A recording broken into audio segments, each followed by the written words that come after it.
This YouTube channel does not promote any violent, harmful, or illegal activities. All content provided by this channel is meant for an educational purpose only. আপনারা যেমন NK digital দেখেন, নিঘাত তেমনভাবেই আরও অন্য YouTube চ্যানেলগুলো দেখেন এবং television চ্যানেলগুলোরও YouTube সম্প্রচার আপনারা দেখেন। নিশ্চয়ই এটা দেখেন, কারণ আপনাদেরকেও বেছে নিতে হয় কোনটা সত্যি কোনটা মিথ্যে। বিভিন্ন চ্যানেল দেখে দেখে ঘুরিয়ে ঘুরিয়ে তবে একটা সিদ্ধান্তে উপনীত হতে পারেন। যারা সংবাদ বিশ্লেষণ শুনতে ভালোবাসেন, সংবাদ বিশ্লেষণ করতে ভালোবাসেন, তাদের এটা নেশার মতো। যেমন আমরা এই একদিন যদি কোনো অনুষ্ঠান আনতে না পারি, ফোনের বন্যা বয়ে যায়। এটা বুঝতে পারি আপনাদের প্রায় নেশায় পরিণত হয়েছে এগুলো দেখা। এটা ভালো নেশা, এটা একটা ভালো দিক। সমাজের সচেতন হয়ে থাকা, সমাজে একজন সচেতন নাগরিক হয়ে থাকা আমাদের প্রত্যেকের দরকার। তার জন্য দরকার বিভিন্ন চ্যানেল ঘুরিয়ে ঘুরিয়ে বিভিন্ন রকম পর্যালোচনার দেখা শোনা, তারপরে সিদ্ধান্তে আসা যায়। আপনারা এর মধ্যে নিশ্চয়ই এই যে আরজি করের নারকীয় ঘটনা ঘটেছে তা নিয়ে আপনারা বিভিন্ন চ্যানেলে বিভিন্ন রকম খবর শুনেছেন, পর্যালোচনা শুনেছেন এবং সুপ্রিম কোর্টে মামলাটি যাওয়ায় অনেকেই আশায় বুক বেঁধেছিলেন যে এবার বোধহয় পশ্চিমবঙ্গের গালে সজোরে বেশ কয়েকটা থাপ্পড় পড়বে এবং সেই নিয়ে বিভিন্ন রকম চ্যানেল বিভিন্ন রকম ব্যাখ্যাও শুরু করেছে। সুপ্রিম কোর্টের দ্বিতীয় শুনানির পর আমাদের নজরে এলো বেশ কয়েকটি ইউটিউব চ্যানেল এবং বেশ কয়েকটি টেলিভিশন চ্যানেল, তারা বলছে আদালত নাকি চরম থাপ্পড় মেরেছে পশ্চিমবঙ্গ সরকারকে। আজকে এই সকালের এক্সপেক্টারে আমরা আলোচনা করব কিভাবে কতটা চড় মেরেছে মিডিয়া এবং আদালত পশ্চিমবঙ্গ সরকারকে, তার একটা পুঙ্খানুপুঙ্খ বিবরণ। চলে আসি আজকের এক্সপেক্টারে।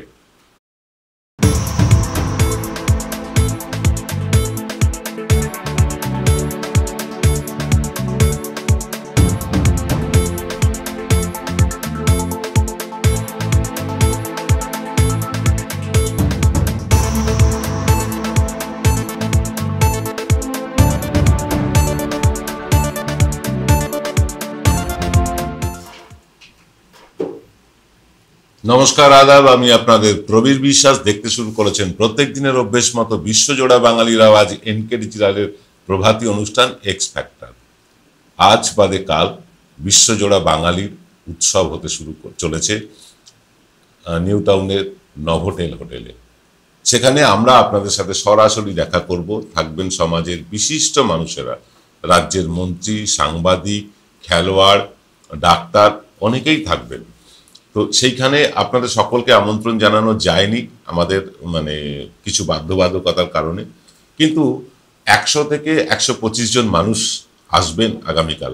তাদের সাথে সরাসরি কথা হবে, তার লাইভ সম্প্রচার আপনারা আগামীকাল দেখতে পাবেন।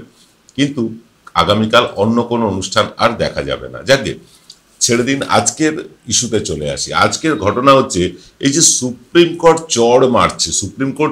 চড় মারছে রাজ্য সরকারকে, এরকম একটা প্রোপাগান্ডা চলছে বিভিন্ন মিডিয়ায়, ইউটিউবেও এবং টেলিভিশন মিডিয়াতেও। রাজ্য সরকারকে নাকি তুলোধনা করছে। তো আসুন আমরা দেখিনি কি কি চড় রাজ্য সরকারকে মেরেছে এবং তার ব্যাখ্যাটা কি সেটাও আমরা দেব। দেখুন, আদালতে প্রথম চড়ের কথা বলি। আদালতে রাজ্য সরকার ধর্ষক তথা খুনিকে বাঁচাতে কপিল সিব্বল সহ 22 জন আইনজীবীকে দিয়ে কেস লড়ছে, এরকম একটা প্রোপাগান্ডা চলছে। এটা হচ্ছে চড়, কারণ রাজ্য সরকার আমাদের ট্যাক্সের পয়সা খরচ করে আমাদের কষ্টার্জিত অর্থ থেকে কপিল সিব্বলের মতন একজন বড় লয়ার এবং আরও 21 জন লয়ারকে পয়সা দিচ্ছে, তাদেরকে বেতন দিচ্ছে বা ধরুন তাদের ফিস দিচ্ছে শুধুমাত্র খুনি বা ধর্ষককে বাঁচানোর জন্য। আসল তথ্যটা কি? আজকে এই ফ্যাক্ট চেক অনুষ্ঠানে আমরা কিন্তু আসল তথ্যটা দেখব। আসল তথ্য হলো, যেহেতু এই ঘটনাটা ঘটেছে পশ্চিমবঙ্গে, তাই রাজ্য সরকারও কিন্তু এই মামলার খুব স্বাভাবিকভাবে একটা পার্টি। যে রাজ্যেই ঘটুক না কেন সেই রাজ্যকে পার্টি করা হয় মামলায়, তাই পশ্চিমবঙ্গ সরকারও পার্টি।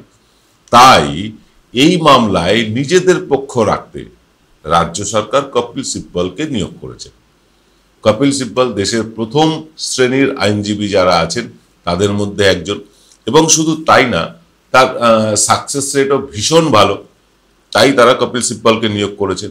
কারণ রাজ্য সরকারের পক্ষ রাখার জন্য সুপ্রিম কোর্টে, রাজ্য সরকার যদি মানে তাদের পক্ষই না রাখতে পারে, তাহলে তারা কি করে জানাবে এই ঘটনায়, নারকীয় ঘটনায় রাজ্য সরকার কি কি অ্যাকশন নিয়েছে। আর ওই যে 22 জনের গল্প বলা হচ্ছে না, এই 22 জনের মধ্যে কপিল সিব্বল বাদে 21 জনই হলেন কপিল সিব্বলের জুনিয়র লয়ার। একজন লয়ার যখন মামলা লড়েন, তার জুনিয়ররা এজলাসে উপস্থিত থাকেন শেখার জন্য বা সিনিয়র লয়ারকে বিভিন্নভাবে হেল্প করার জন্য, অ্যাসিস্ট করার জন্য।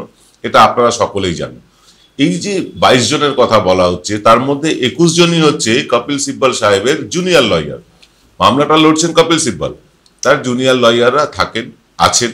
বিভিন্ন সময় বিভিন্ন লয়ারদের জুনিয়ররা থাকেন আদালতে, একটাই কারণে, তারা শেখার জন্য থাকেন, আর থাকেন মূল যিনি মামলা লড়ছেন তাকে সাহায্য করার জন্য। এ প্রসঙ্গে বলে রাখি, দ্বিতীয় দিন আমাদের আইনজীবী, আমাদের রাজ্যের আইনজীবী মাননীয় বিকাশ ভট্টাচার্যকে এজলাসে নাকি ঢুকতে দেওয়া হয়নি, কারণ তিনি এই মামলার কেউ নন। এবং মামলার কেউ নন যতটুকু আমরা পরবর্তীকালে সূত্র মারফত জেনেছি, তিনি মামলা শুনতে গিয়েছিলেন। কিন্তু আদালতের কথা হচ্ছে মামলা শুনতে হলে সওয়াল করা যায় না, তিনি কিন্তু সেটাও করেছিলেন প্রথম দিনে। এবং মামলা শুনতে গেলে ওই লয়ারদের গাউন পরেও যাওয়া যায় না, বা যাওয়া যায় কিনা আমি জানি না, এরকম তথ্য এসছে। কিন্তু তিনি প্রথম দিন সওয়ালও করেছিলেন। কার হয়ে সওয়াল করেছিলেন, কেন সওয়াল করেছিলেন, তাকে কারা নিয়োগ করেছে আমরা জানি না। যদিও বিকাশ ভট্টাচার্যের তরফে এই ব্যাপারে কোনো বয়ান পাওয়া যায়নি। তাহলে প্রথম চরটা আপনারা বুঝে গেলেন যে প্রথম চর কপিল সিব্বল এবং 21 জন লয়ারকে নিয়োগ করেছে আমাদের ট্যাক্সের টাকা খরচ করে রাজ্য সরকার। এটা সম্পূর্ণ সর্বৈব মিথ্যে। এবার ফ্যাক্ট চেকের দ্বিতীয় অংশে আসবো। দ্বিতীয় অংশে হচ্ছে দ্বিতীয় চর যেটাকে বলছি আমরা, আদালত রাজ্য সরকারের কাছে জানতে চেয়েছে এফআইআর করতে এত দীর্ঘ সময় কেন লেগেছে। এই নিয়ে হইচই, মিডিয়া পড়ে গেছে এইটা নিয়ে। মিডিয়া বলছে যে রাজ্য সরকার ইচ্ছে করে এফআইআর করতে দেরি করেছে। কিন্তু ঘটনাটা কি? আসল ঘটনাটা যেটা রাজ্য সরকার আদালতে জানিয়েছে, কারণ আদালতে মিথ্যে বয়ান দেওয়া যায় না, তাই রাজ্য সরকার যেটা জানিয়েছে সেটা আপনাদেরকে বলবো। কিন্তু এই রাজ্য সরকারের হয়ে বা রাজ্য সরকারের যে শাসক দল, তাদের হয়ে ব্যাটিং করার মতন একজন মুখপাত্রকে আমরা দেখছি না, কুণাল ঘোষ আর রিজু দত্ত ছাড়া। কুণাল ঘোষ এবং রিজু দত্ত এবং অরূপ চক্রবর্তী, এই তিনজনকে ছাড়া আমরা দেখতে পাচ্ছি না টেলিভিশনে বা কোনো ইউটিউব মিডিয়াতে যে তৃণমূলের পক্ষে এই সত্যি কথাগুলো বলবার মতন কোনো মুখপাত্রকে দেখছি না। এটা তৃণমূলেরই দুর্ভাগ্য, আমাদের নয়। যাকে এফআইআর করতে এত দেরি কেন, এত দীর্ঘ সময় লেগেছে কেন, এই নিয়ে মিডিয়ায় হইচই। কিন্তু আসল ঘটনা কি? আদালতে রাজ্য সরকার স্পষ্ট জানিয়েছে এতে বেনিয়ম কিছু হয়নি। কারণ ঘটনার খবর পাওয়ার প্রায় সঙ্গে সঙ্গেই ঘটনাস্থলে পুলিশ পৌঁছয় এবং আনন্যাচারাল ডেথ এরকম একটা জেনারেল ডায়েরি করে তারা তদন্তও শুরু করে। পরে মানে আদালত একদম আদালতের কাছে তারা জানায় যে পরে কিন্তু তদন্ত ফুল ফ্লেজে তৈরি হয় এবং নির্যাতিতার মা বাবা যখন আসেন তখন তাদেরকে দিয়ে এফআইআর করা হয়। অর্থাৎ এফআইআর করতে দেরি হলেও তদন্ত শুরু করতে যে জিডি করতে হয় বা জেনারেল ডায়েরি করতে হয়, সেটা কিন্তু সঙ্গে সঙ্গেই প্রায় হয়ে গিয়ে তদন্ত শুরু হয়ে গিয়েছিল। এরকম একটা মিথ্যে বয়ান চলছে বিভিন্ন মিডিয়ায়, এতেই নাকি রাজ্য সরকার চড় খেয়েছে। কিন্তু রাজ্য সরকারকে কোনোভাবেই আমরা দেখলাম আমাদের প্রধান জাস্টিস ডিওয়াই চন্দ্রচূড় কোনোভাবেই রাজ্য সরকারকে সেভাবে দায়ী করছেন না। হ্যাঁ, তিনি বলছেন যে হাসপাতালের তরফে গাফিলতি ছিল, ডাক্তারদের নিরাপত্তায় গাফিলতি ছিল, এটা আমরাও বলছি। এই গাফিলতি যাতে না থাকে রাজ্য সরকারকে প্রতিটি হাসপাতালের জন্য প্রস্তুতি নিতে হবে। শুধু পশ্চিমবঙ্গে না, আদালত বলেছে সারা ভারতবর্ষের সর্বত্র ডাক্তারদের নিরাপত্তা সুনিশ্চিত করতে হবে। শুধু পশ্চিমবঙ্গের জন্য আলাদা করে ডাক্তারদের সুরক্ষার ব্যাপারে বলা হয়নি, বলা হয়েছে সারা ভারতবর্ষে সমস্ত ডাক্তারদের নিরাপত্তা সুনিশ্চিত করতে হবে। কারণ ডাক্তাররা আমাদের প্রাণ বাঁচান, ডাক্তারদের প্রাণ বাঁচানো নাগরিক কর্তব্য। তাদেরকে বিভিন্নভাবে বিভিন্ন সময় হাসপাতাল ভাঙচুরের মাধ্যমে তাদেরকে বিভিন্ন অপবাদ দিয়ে মারধর মোটেও কাম্য না, আমরা সমর্থনও করি না। যেটা 14 তারিখ রাত্রে ডিওয়াইএফআই এর পতাকা নিয়ে করা হলো আরজি কর হাসপাতালে, সেটা নিন্দার কোনো ভাষা নেই। নিশ্চয়ই প্রতিবাদ হবে। ধর্ষণ হয়েছে, খুন হয়েছে, তার প্রতিবাদ হবে, তার সুবিচার নিশ্চয়ই চাইতে হবে। হাসপাতাল ভেঙে বা হাসপাতালের ডাক্তারদেরকে মারধর করে, সাংবাদিকদের মারধর করে ডিওয়াইএফআই কি সুবিচার চেয়েছে আমরা ঠিক জানি না। এটা ডিওয়াইএফআইয়ের তরফে যারা আছেন তারাই বলবেন। আমরা আসবো পরবর্তী চর নিয়ে, তবে তার আগে নিয়ে নিতে হবে ছোট্ট একটা বিরতি। জয়গুরু রত্নভান্ডার জ্যোতিষ সীমা, এখানে গোল্ড মেডেলিস্ট জ্যোতিষী বসেন। হাই কোয়ালিটির আসল গ্রহরত্ন সবচেয়ে কম দামে এখানে পাওয়া যায়। স্থান বেলঘড়িয়া রানীপার্ক বটতলা 2 নম্বর রেলগেটের নিকটে। 9681345722 এবং 9007778922। Welcome to the world of civil business. A Bengali business personality and the most successful business group, Roy Construction Group of companies, now coming Sarib, West Bengal. Mr. Anup Roy, the managing director of the Roy Construction Group company, ready to serve his native land, the mother Bengal.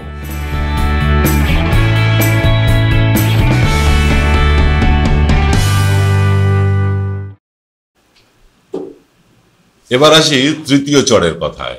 3 বিচারপতির বেঞ্চের একজন বিচারপতি বলেছেন যে বিগত 30 বছরে এই রকম ঘৃণ্য বর্বরচিত অপরাধ তিনি নাকি দেখেননি। আসল ঘটনাটা হলো, সেই মহামান্য বিচারপতি বলেছেন সরকারি জায়গায় এমন ঘৃণ্য অপরাধ তিনি 30 বছরেও দেখেননি।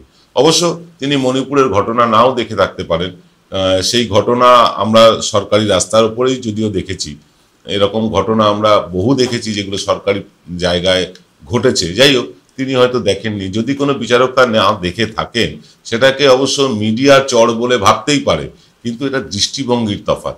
ভাবতে হবে যে মিডিয়া এটাকে চড় বলে ভাবছে। মিডিয়া নিশ্চয়ই তাকে জিজ্ঞাসা করেননি বা তার কাছে প্রশ্ন রাখেননি যে আপনি মণিপুরের ঘটনাটা সরকারি রাস্তার উপর হয়েছিল কিনা জানাবেন। মিডিয়া এটা বলেননি। স্বাভাবিক, এটা রাজ্য সরকারকে একটা চড় বলেই মনে করছে মিডিয়া। আপনি কিভাবে দেখবেন সেটা আপনার উপরে ছেড়ে দিলাম। আসছি পরবর্তী মিডিয়ার ভাষায়। পরবর্তী চড় হলো, আদালত ডাক্তার সন্দীপ ঘোষের ইমিডিয়েট পোস্টিং দিয়ে সরকার সন্দীপ ঘোষকে পুরস্কৃত করতে চেয়েছে। অর্থাৎ সন্দীপ ঘোষকে আরজি কর থেকে সরিয়ে মেডিকেল কলেজে ট্রান্সফার করা এবং মেডিকেল কলেজে ট্রান্সফার করার পর তাকে পুরস্কার দেওয়া হয়েছে, এমনটা বলছে মিডিয়া। এবং আমাদের বিরোধী দলনেতা মাননীয় শুভেন্দু অধিকারী তিনি বলেছেন যে এই মেডিকেল কলেজ থেকে স্বাস্থ্য ভবনে তাকে ওএসডি পদে নিয়োগ করে আরো ভালো পুরস্কার দেওয়া হয়েছে। এবার ফ্যাক্ট চেক করি। আচ্ছা, ধরুন এই ঘটনার পরেই যদি সন্দীপ ঘোষকে ছুটিতে পাঠিয়ে দিত রাজ্য সরকার, পরবর্তীকালে আদালতের নির্দেশে যা করতেও হয়েছে রাজ্য সরকারকে, তবে আর এই সবেতন ছুটি পেয়ে সন্দীপ ঘোষ যদি আত্মগোপন করত, তাহলে কি তদন্তের পক্ষে খুব ভালো হতো? কি বলেন আপনারা? অর্থাৎ সন্দীপ ঘোষকে ছুটিতে না পাঠিয়ে একটা অন্য জায়গায় পোস্টিং দিয়ে তাকে তো তদন্তের আওতার মধ্যেই রাখা হলো, যদিও সুপ্রিম কোর্ট বলেছে তাকে ছুটিতে যেতে হবে। এবার আমাদের বিরোধী দলনেতা শুভেন্দু অধিকারী তিনি বলছেন এই সন্দীপ ঘোষকে আরো গ্রেটার পোস্টিং দিয়ে, আরো ভালো পোস্টিং দিয়ে স্বাস্থ্য ভবনের ওএসডি করা হয়েছে। চরম অসত্য কথা বলছেন শুভেন্দু অধিকারী। যথারীতি তিনি যেমনটা বলেন সেই ঢঙে সেই ভঙ্গিতে অসত্যই বলেছেন। কারণ এই সন্দীপ ঘোষকে এখনো পর্যন্ত তাকে কোনো পোস্টিং কোথাও দেওয়া হয়নি।